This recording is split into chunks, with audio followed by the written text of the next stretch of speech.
These last few days, I haven't taken a single trade, and that's a win for me. In this video, I'll be breaking down why I chose to stay flat and how that is a key part to becoming a consistently profitable trader. I primarily trade supply and demand, and coming into the session, I had all my levels marked out, knowing exactly where I wanted to take a trade, but more importantly, where I didn't want to take a trade. For example, we had the supply zone here at the 69.25s, marked out from a few days ago. It was a 2-hour supply zone where I was looking at to go short from today. As the price approached my supply zone, I was looking for a good entry signal to enter short, but there was no great entry signal here. The price just went sideways, the volume lacked. There was no real follow through from the sellers here. Also, the structure was shifting. The demand zone got created right below the supply zone. That isn't really ideal if you're looking to take a short from supply. And that on top of the low volume with the no entry confirmation was the reason I sat on my hands today.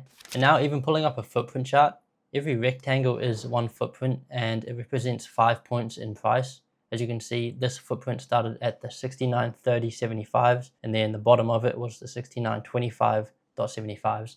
That's 5 points of price action. And we can see how they're stacked next to each other. That's pretty rangy conditions considering we're in a supply zone, but we want to see a quick reaction out of it. In these conditions, in the past, I would look for anything to take a short.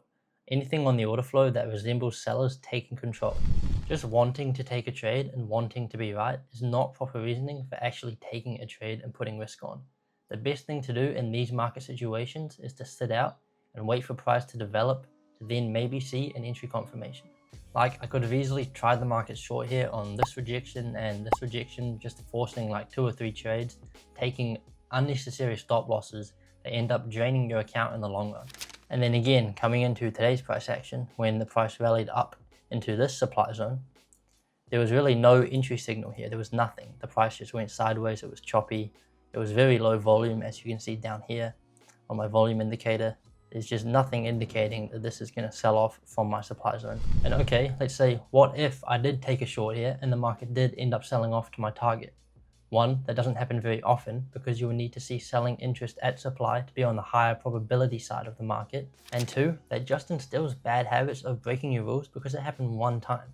There is no long-term consistency in trading when you break your rules. For some reason, I used to think that I needed to take a trade every day or I wasn't doing enough.